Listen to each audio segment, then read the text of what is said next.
Pois é, meus queridos, minhas queridas, sejam muito bem-vindos a mais uma noite especial de Liga dos Campeões, a mais um vídeo desse canal. Foi uma noite cheia de emoções, né? Tantas emoções, os nervos à flor da pele que eu tive que apelar, ó. Tô tomando aqui um chazinho nesta noite fria europeia. Uma dica para vocês, um chá de lúpulo com cevada, que é sempre muito bom para dar aquela acalmada nos ânimos depois de jogos tão especiais, né? Classificação do Bayern de Munique para cima do Paris Saint-Germain. Esse vai ser o prato principal do vídeo de hoje. Obviamente que eu também acompanhei ali numa segunda tela, um pouco mais escondido, com menos atenção, o Milan arrancando o empate contra o Tottenham, uma batalha campal em Londres para se classificar para as quartas de final da Champions. E eu vou falar muito mais do que pode ser o Milan nessas quartas no finalzinho desse vídeo do que propriamente do jogo, porque as minhas atenções, o meu foco e o meu nervosismo estava também com Bayern de Munique e Paris Saint-Germain. Antes da gente começar o vídeo, claro,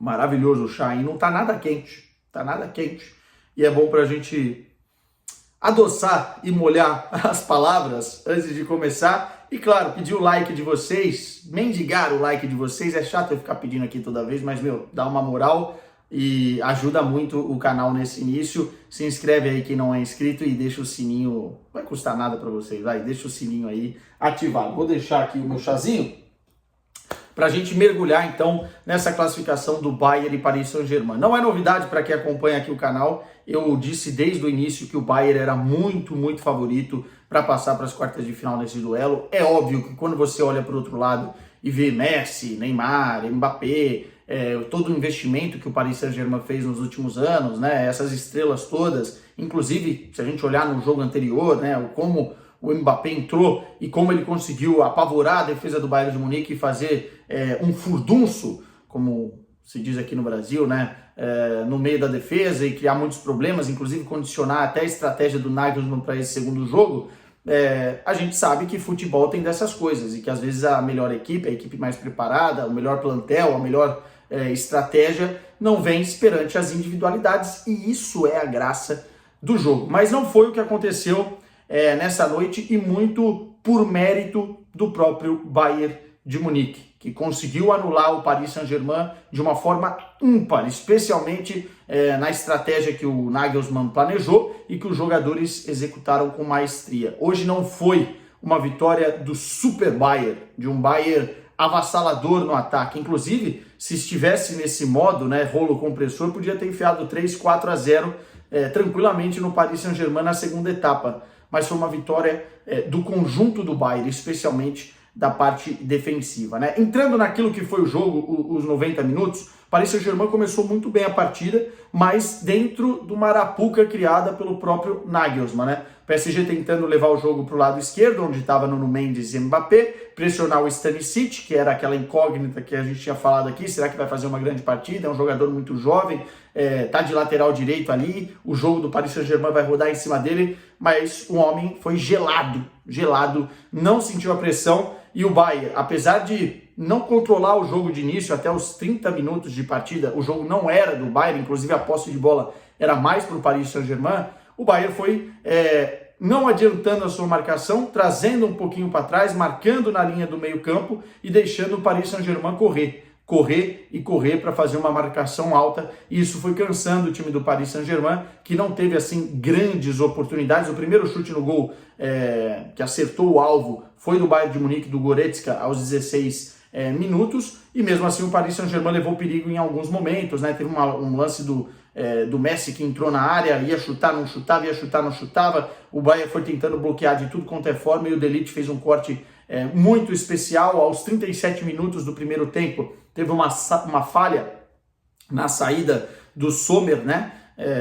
E aí muita gente já começou a criticar o Sommer, que partidaça fez o Sommer apesar dessa falha, né? E aí o Vitinha chutou a bola no meio do gol, o De Ligt veio que nem um maluco e conseguiu cortar em cima da linha. Então o PSG teve algumas oportunidades, como o Bayern também teve. A partir dos 30 minutos de jogo, a estratégia de marcar no meio campo, né, e não adiantar a marcação, a estratégia do Nagelsmann muda completamente. Inclusive a gente vê na figura do Kimmich essa mudança, subindo a marcação, o Kimmich e o Goretzka, e aí o time começa a criar mais oportunidades. O Musiala não estava, como eu posso dizer, nos seus grandes dias, mas mesmo não estando nos seus grandes dias, é um jogador extremamente perigoso, extremamente versátil, criou oportunidades, quase fez um gol e teve uma finalização defendida pelo Donnarumma ainda na primeira etapa, e o Bayern de Munique mostrava que a partir dos 30 minutos o jogo seria diferente, né? Mas assim, se olharmos só o recorte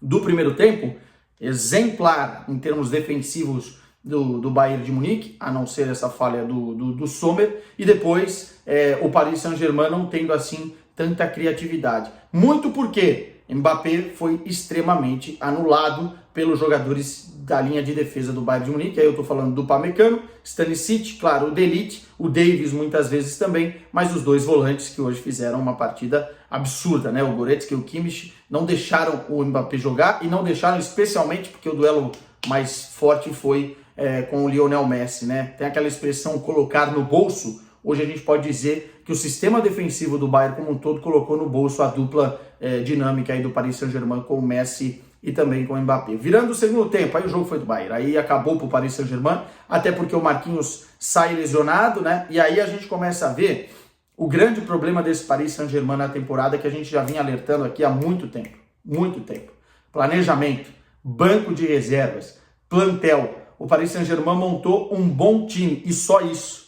E só isso. O Paris Saint-Germain não tinha soluções no banco, porque, teve azar também do Neymar se machucar, ele não seria banco, mas é um jogador importantíssimo fora. O Galtier disse que o time joga melhor sem ele, ou tem mais equilíbrio sem ele. Balela, não entro nessa onda, não compro essa onda. Se o Galtier não consegue jogar com o trio, é um problema do Galtier e da diretoria, porque também não deu as ferramentas defensivas que o Galtier precisava de repente para dar suporte e sustentação a esse trio. Mas o PSG, com um cobertor muito curto no banco de reservas, começou a se perder ali. O Kimpembe machucado, né? O Danilo já estava jogando na zaga. Quando o Marquinhos se machuca, coloca o Mukiele se machuca, e entra o Bichabou, que é um jogador de, se eu não estou enganado, de 17 anos, 20 anos, ele não tem 20 anos, e já tinha feito uma partida horrorosa contra o Olympique de Marseille, se eu não estou enganado, também na Copa da França, e é um jogador, não, o Olympique de Marseille não, perdão, o Mônaco, pelo campeonato francês, e é um jogador que é para o futuro. Você não pode colocar um cara desse num jogo tão grande de Liga dos Campeões na Allianz Arena, né? E o Bayern de Munique começa a mandar definitivamente no segundo tempo. A gente ainda teve o gol anulado, né, do Choupo-Moting, que se atrapalhou no lance anterior, né? Ficou ali na frente da finalização, se não estou enganado, do Kimmich, né? Não conseguiu estar no gol, depois ficou na frente, atrapalhou o Bayern de Munique, mas no lance seguinte ele faz o gol que o Müller quase toca na bola, né? Atrapalha ali a visão do Donnarumma, a percepção do Donnarumma do lance. Não sei se aquilo era impedimento ou não, mas o juiz deu impedimento e o Bayern já mostrava ali que o domínio do jogo era total e que uma hora ou outra o gol ia sair, e saiu num erro defensivo, né? O Verratti erra na saída de bola ali, o Paris Saint-Germain tenta sair tocando com o Bichabou, o Verratti, e aí o erro acontece e o Choupo-Moting faz 1-0. A partir do momento que o Choupo fez 1-0, aí acabou de vez, né? E que temporada do Choupo-Moting, né? Lei do ex funcionando, marcando no seu ex-time e mais uma vez fazendo um gol importante e decisivo no mata-mata de Liga dos Campeões da Europa, né?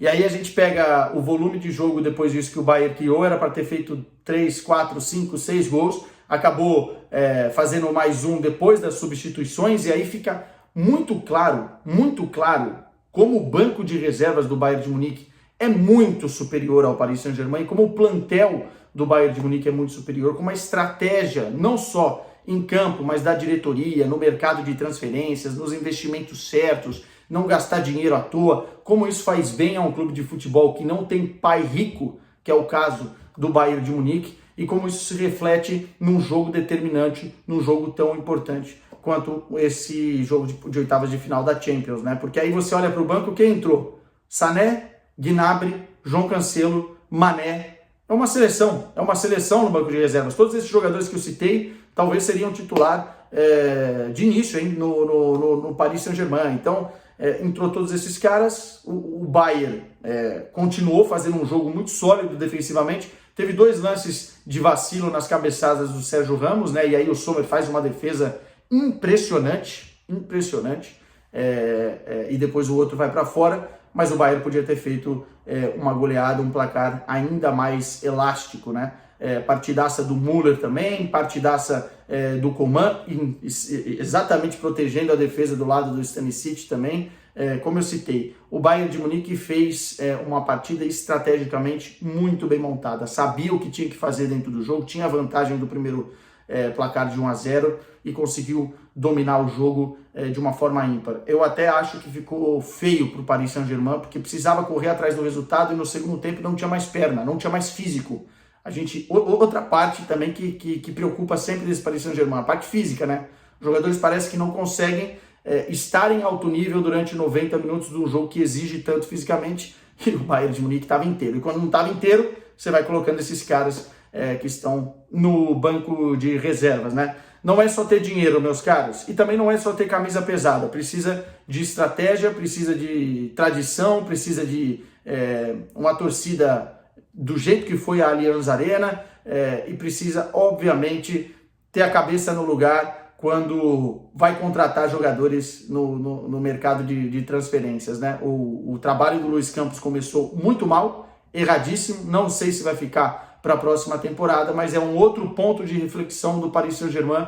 Essa derrota pode ser um marco, porque acaba a temporada para o Paris Saint-Germain e talvez Messi não fique, talvez Neymar não fique, mas aí é um problema para os caras resolverem em Paris. O Bayern de Munique segue adiante, ainda como um dos principais favoritos a vencer essa Liga dos Campeões da Europa. Só passando rapidinho para a parte do Milan, antes eu vou molhar as palavras, né, que eu não sou bobo.